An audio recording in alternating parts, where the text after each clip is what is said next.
نحمدہ و نصلی علی رسول الکریم اما بعد فاعوذ باللہ من الشیطان الرجیم بسم اللہ الرحمن الرحیم رب اشرح لی صدری ویسر لی امری واحلل عقدۃ من لسانی یفقہوا قولی۔ السلام علیکم ورحمۃ اللہ وبرکاتہ۔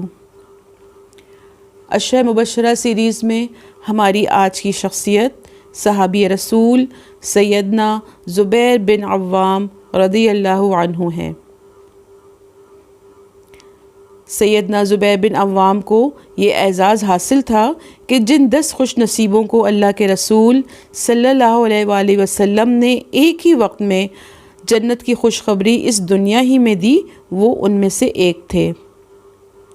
سیدنا عمر نے اپنی شہادت کے وقت امت کے جن 6 ممتاز افراد کا نام خلافت کے لیے تجویز کیا تھا، ان میں سے ایک زبیر بن عوام بھی تھے۔ آپ کا تعلق خاندان قریش سے تھا۔ آپ کے والد کا نام عوام اور دادا کا نام خویلد تھا۔ آپ ام المومنین سیدہ خدیجہ الکبریٰ رضی اللہ عنہا کے بھتیجے تھے۔ آپ کی والدہ محترمہ سیدہ صفیہ بنت عبد المطلب تھیں اور وہ اللہ کے رسول صلی اللہ علیہ وآلہ وسلم کی پھوپھی تھیں۔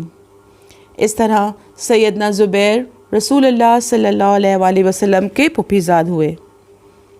آپ کی شادی سیدنا ابوبکر صدیق کی بیٹی سیدہ اسماء سے ہوئی تھی۔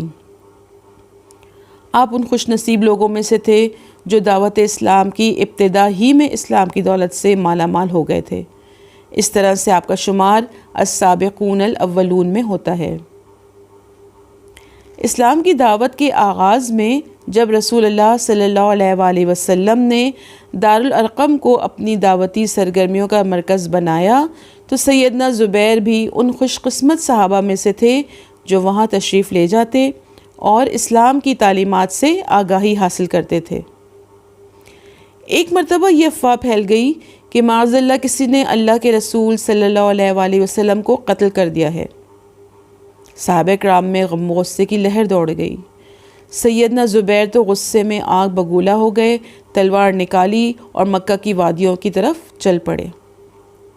اصل میں ہوا یہ تھا کہ اللہ کے رسول صلی اللہ علیہ وآلہ وسلم مکہ کے بالائی علاقے میں تشریف لے گئے تھے اور واپس آنے میں انہیں کچھ تاخیر ہو گئی تو صحابہ کرام کو تشویش لاحق ہوئی۔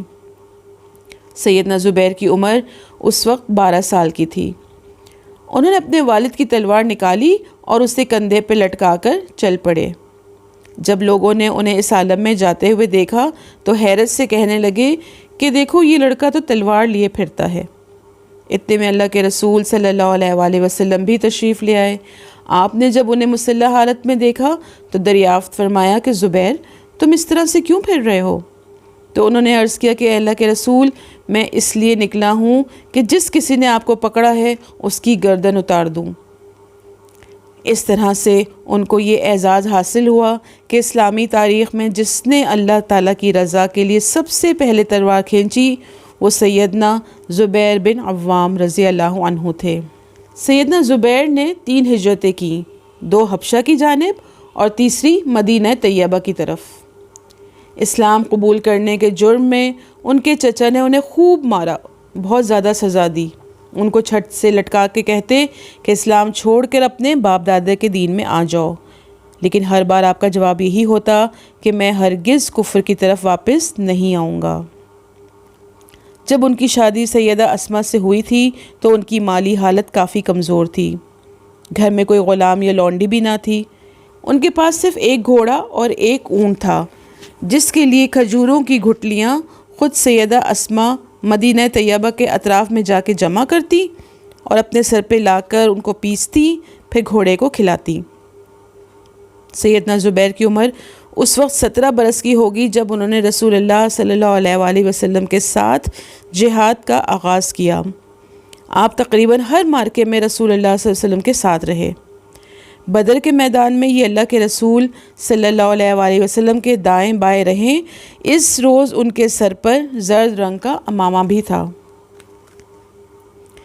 سیدنا زبیر بن عوام ان مجاہدین میں سے تھے جو دونوں ہاتھوں میں تلوار تھام کے لڑتے تھے۔ ان کے اندر اس قدر قوت اور ہمت تھی دشمن سے مروب ہونا تو جیسے وہ جانتے ہی نہیں تھے۔ غزوہ احد کے اختتام پر جب کفار قریش مکہ کی طرف روانہ ہوئے تو اس بات کا بڑا خطرہ تھا کہ وہ پلٹ کر واپس آ جائیں گے، لہٰذا اللہ کے رسول صلی اللہ علیہ وآلہ وسلم نے فرمایا کہ کون ہے جو قریش کا پیچھا کرے اور ان کے بارے میں ہمیں اطلاع دے۔ اس نازک وقت میں سیدنا زبیر اور سیدنا ابو بکر صدیق کی زیر قیادت 70 جانبازوں کا ایک لشکر اس مشن کے لیے روانہ ہوا۔ جب مشرکین کو معلوم ہوا کہ ہمارا پیچھا کیا جا رہا ہے تو انہیں پلٹ کر آنے کی ہمت ہی نہ ہوئی۔ فتح مکہ کے روز مہاجرین کا جھنڈا ان کے ہاتھ میں تھا۔ اللہ کے رسول صلی اللہ علیہ وآلہ وسلم نے اپنی زندگی میں جتنے بھی غزوات کیے، سیدنا زبیر ان سب میں شریک رہے۔ ان کے جسموں پر زخموں کے بہت زیادہ نشانات تھے۔ ان کے پوتے حشام بن عروہ بیان کرتے ہیں کہ میرے دادا کے جسم پر زخموں کے 3 نشان بہت زیادہ نمایاں تھے۔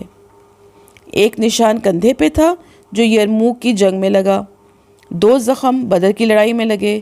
زخموں کے ان نشانات میں ان کے بیٹے عروہ اپنی انگلیاں پھیرا کرتے تھے۔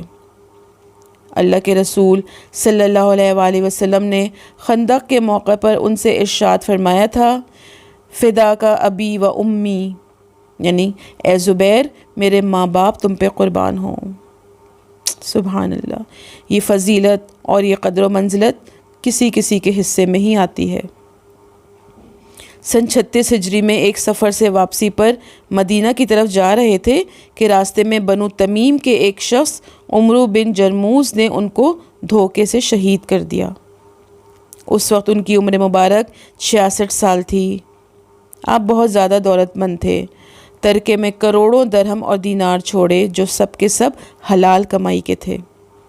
آپ کے پاس 1000 غلام تھے جو آپ کے لیے تجارت کیا کرتے تھے۔ وفات کے وقت 4 بیویاں تھیں جن میں سے ہر ایک کو 1 کروڑ درہم سے زیادہ رقم ملی۔ آپ نے دین کے لیے اپنا بے تحاشا مال خرچ کیا۔ آپ کے بارے میں رسول اللہ صلی اللہ علیہ وآلہ وسلم نے ارشاد فرمایا تھا کہ ہر نبی کا ایک حواری ہوتا ہے اور میرا حواری سیدنا زبیر بن عوام رضی اللہ عنہ ہیں۔ وآخر دعوانا ان الحمد للہ رب العالمین۔ السلام علیکم ورحمۃ اللہ وبرکاتہ۔